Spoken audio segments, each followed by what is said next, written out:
मेरे मामा ने दोनों हाथों से पकड़कर मेरे होंठों को चूमना शुरू कर दिया। डर के कारण मेरा दिल बैठा जा रहा था। फिर मेरे मामा ने मुझे बिस्तर पर लिटा दिया। अब तो मेरा रोना शुरू हो गया। फिर मेरे मामा ने कहा कि तुम रोना बंद करो और मेरा साथ दो, तभी तो मुझे काफ़ी मज़ा आएगा। इतना कहते हुए मेरे मामा मेरी टी शर्ट उतारने लगे। मैंने उन्हें ऐसा ना करने से रोकने की कोशिश की तो उन्होंने मेरी टी शर्ट फाड़ दी। अब मेरा ऊपर का पूरा शरीर बिना कपड़ों के था। मैं तो बस एक ही काम कर रही थी, वो काम था रोने का।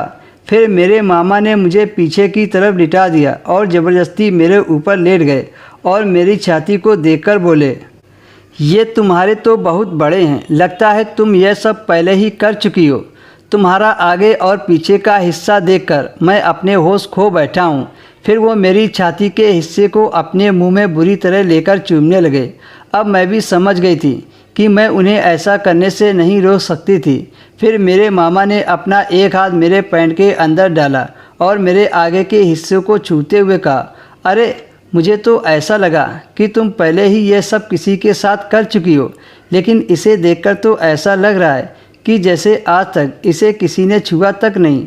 फिर काफ़ी देर तक मेरे आगे के हिस्से से खेलने के बाद उन्होंने मेरा पैंट उतार दिया और मेरे ऊपर लेटकर मेरे बदन को चूमने लगे। फिर थोड़ी देर में उन्होंने अपने सारे कपड़े उतार दिए और फिर मेरी टांगों को फैलाकर मेरे ऊपर आ गए।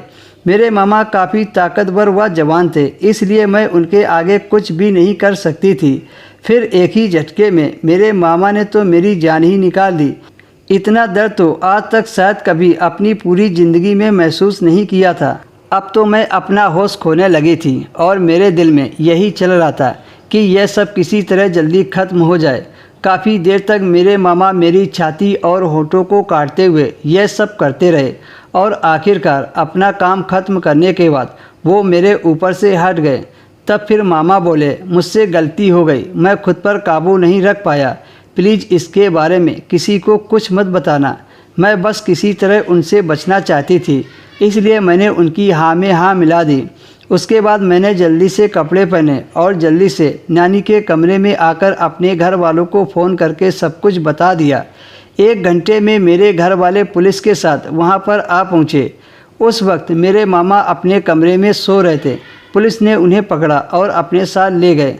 उसके बाद मैं अपने घर वापस आ गई, लेकिन इस सदमे से उबरने में मुझे बहुत लंबा समय लग गया था।